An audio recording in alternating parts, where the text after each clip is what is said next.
उसके अंदर ये विशेषता थी, जितने बिठाते जाओ वो अपने आप बढ़ता जाएगा। राम जी को जितने बिठाना सब बिठा लिए, लेकिन ये अहंकार विश्वकर्मा जी को हो गया कि भाई मैं ऐसी कला बना सकता हूं जिसका कोई तोड़ दुनिया में नहीं होगा। अब ये बजरंगबली जी का भी दौर उसी समय था।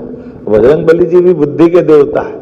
बजरंगबली जी को ये ध्यान में आया कि जरा एक मामला गड़बड़ हो रहा है, इसको ठीक करना पड़ेगा। ऐसे सारे मसलों का सारा ठेका उनके ही पास रहता है। भगवान सब अपनी दुनिया है, अपनी अपनी लीला है। ये किस्सा जब बजरंगबली जी के ध्यान में आया तो बजरंगबली जी ने अपना रास्ता ढूंढ लिया।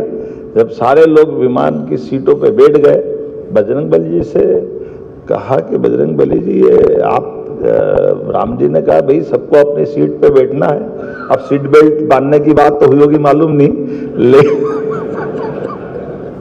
लेकिन उन्होंने कहा नहीं भगवान, आप जहां आप बैठोगे वहां मैं कैसे बैठ सकता, मेरे को तो खड़े ही रहना है, मेरी तो ड्यूटी है। अब ये ड्यूटी की बात कह करके उन्होंने विश्वकर्मा जी को जवाब दे दिया।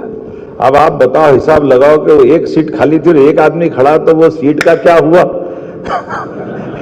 हिसाब आ गया कि नहीं समझ में? अगर सीट बैठेंगे तो खाली रहेगी, अब एक आदमी खड़ा होकर ही जाएगा विमान में, तो फिर काहे की सीट? फिर तो हिसाब बराबर हो गया। तो ये जो बुद्धि से रास्ते निकलते हैं, ये आप में से ऐसे कई रास्ते निकालने वाले। अब मैं आपको क्या समझाऊं, आप भी सब बजरंगबली से कम थोड़ी हो।